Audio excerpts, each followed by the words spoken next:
कभी जो सन्नाटों में छूट गई थी एम्बुलेंस की आवाज़ें, कभी जो मास्क के पीछे छिप गई थी मुस्कानें, कभी जो अपनों से दूरी ज़िंदगी बचाने का तरीका बन गई थी।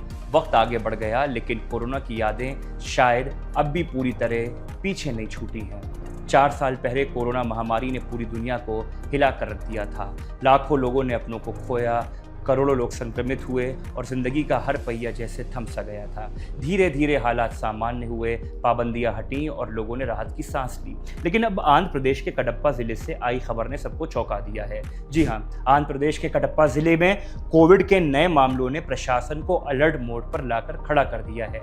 हालिया रिपोर्टों के मुताबिक ज़िले में कोविड संक्रमण के कई नए मामले सामने आए हैं, जबकि 2 लोगों की मौत की पुष्टि हुई है। इन घटनाओं के बाद स्वास्थ्य विभाग ने निगरानी बढ़ा दी है और पूरे जिले में सतर्कता बरतने का उन्होंने निर्देश जारी किया है। रिपोर्टों के अनुसार जिन 2 लोगों की मौत हुई उनमें से एक 60 वर्षीय मरीज था, जिसे पहले तिरुपति के अस्पताल में भर्ती कराया गया था और बाद में बेहतर इलाज के लिए वेल्लोर के क्रिश्चियन मेडिकल कॉलेज भेजा गया। इलाज के दौरान उनकी मौत हो गई। मौत के बाद आई जो रिपोर्ट थी, PCR जांच थी, उसमें उनको कोविड से संक्रमित पाया गया। दूसरा मामला कडप्पा के 46 वर्षीय व्यक्ति का है, जिसे 4 जुलाई को कोविड जैसे लक्षणों के साथ सरकारी अस्पताल में भर्ती कराया गया था। 4 दिन तक इलाज चलने के बाद उनकी मौत हो गई। डॉक्टरों के अनुसार उनके फेफड़ों में गंभीर संक्रमण था और उससे पहले उनकी जो हालत थी वो बहुत ज्यादा चिंताजनक बनी हुई थी। इन दोनों मौतों के अलावा जिले में कई अन्य लोगों को कोविड की जो जांच कराई गई वो पॉजिटिव भी आई है। शुरुआती जांच में स्वास्थ्य अधिकारियों को आशंका है कि संक्रमण ओमिक्रॉन के किसी सब वेरिएंट से जुड़ा हुआ है। हालांकि इसकी आधिकारिक पुष्टि के लिए मृतकों के सैंपल और अन्य नमूनों को national institute of virology Pune भेजा गया है, जहां जीनोम सीक्वेंसिंग जरिए के तरह पता लगाया गया है कि वायरस आखिर कौन सा है और कौन सा सक्रिय है। मामला सामने आने के बाद कडप्पा जिला प्रशासन और स्वास्थ्य विभाग पूरी तरह सक्रिय हो गया है।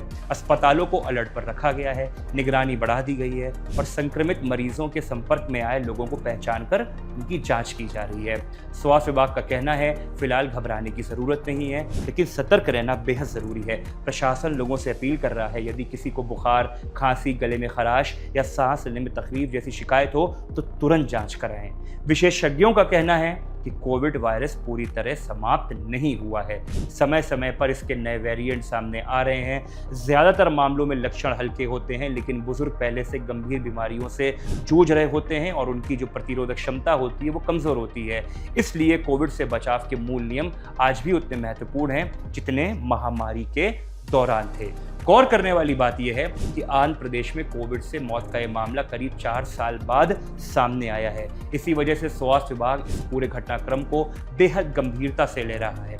अधिकारियों का कहना है स्थिति पर लगातार नजर रखी जा रही है और यदि जरूरत पड़ी तो जांच और निगरानी हर तरह से और ज्यादा मजबूत करी जाएगी। हालांकि विशेषज्ञ ये भी स्पष्ट कर रहे हैं कि मौजूदा स्थिति की तुलना में, यानी 2020 या 2021 की महामारी से उनको उचित करना, मतलब उनको कंपेयर करना उचित नहीं होगा। फिलहाल बड़े पैमाने पर संक्रमण फैलने जैसी स्थिति नहीं है। अधिकांश मरीजों में हल्के लक्षण है और स्वास्थ्य जो पहले से है, आज जो व्यवस्था है उसमें काफी ज्यादा बदलाव भी है। कोरोना ने दुनिया को एक बड़ी मिसाल सिखा दी। बीमारी छोटी हो या बड़ी, लापरवाही हमेशा महंगी पड़ती है। इसलिए अगर बुखार, लगातार खांसी, गले में दर्द या सांस लेने में परेशानी जैसे लक्षण दिखाई दें तो जांच कराना आवश्यक बन जाता है। आप मेरे साथ देख रहे थे डायनामाइट न्यूज़। आपको इस खबर के बारे में जैसा भी लगा आप हमको कमेंट बॉक्स में बताइए। आपका बहुत बहुत धन्यवाद।